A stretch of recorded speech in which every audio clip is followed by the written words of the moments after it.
Hi, my name is Matt, and I just want to share with you guys a little something that's been going on in our life lately during this time. So, our business, we own a business, and it's taken, COVID has really taken a toll on our business. It's taken about half of our income, but the Lord provides, and we've never had a time when we felt like we weren't going to make it. But what has been difficult is not being able to get out, not being able to feel like we have the finances to help as we did in the past.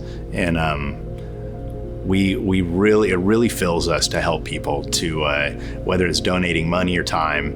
It really just it fulfills us, especially my wife. She's such an encourager and such a giver.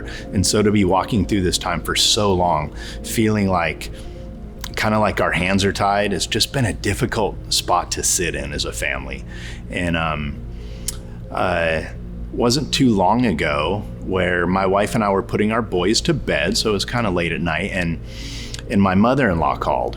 And she called me, and I was just about to put my boy down, so I just sent it to voicemail and then sent her a text message.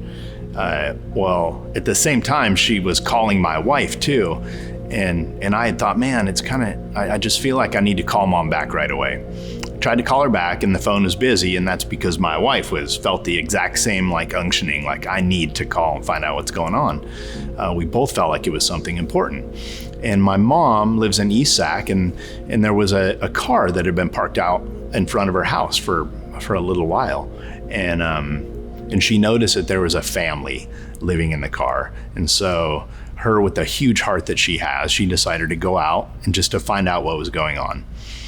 Turns out it was a young family in their early 20s, and they have 4 children, and they're all living in a car. Turns out they had moved from Arizona to Sacramento to start living with some family and friends, and it didn't work out for whatever reason, and they ended up on the streets. Well, their car broke down. They didn't have any family to go back to, so they were really in a difficult place. And at their young age, and with the lack of mentorship in their past, they were really struggling, really just didn't know what to do. They were spending their evenings in the car, and they were spending their days at the park down the street, trying to scrounge up food however they could. Well, my mom, it was just on her heart that she needs to help. So the first people she calls is my wife and I. And we knew that we had to help. We knew that this was God saying, this is your opportunity to be the hands and feet. And so instantly, knowing that we don't necessarily have the finances to help the way we truly love to, we started making phone calls. So we had to be smart about the support we were getting. My wife instantly had a friend's name put on her heart to call, and she texted her and she called her and went to voicemail.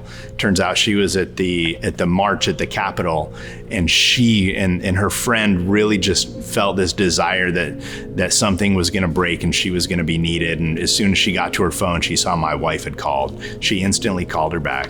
Our friend does a lot of ministry in the homeless community, so she was able to give us leads on direction to go. Unfortunately, with the state, it was difficult because we didn't have the documentation for the children that we needed. So we could tell there was a road ahead of us. We needed driver's licenses, birth certificates, all kinds of stuff. So while that's happening, we had to make sure that they were being supported. Real Life Church has come together in so many ways to provide clothing, even people coming and taking clothes and washing them for the family, keeping the kids fed, bringing school supplies for the children so that they're being mentally fed. It was such an amazing thing to just see all these people coming together. So if this story has touched you, I just want to encourage you that we can be salt and light, just as Matthew 13 says.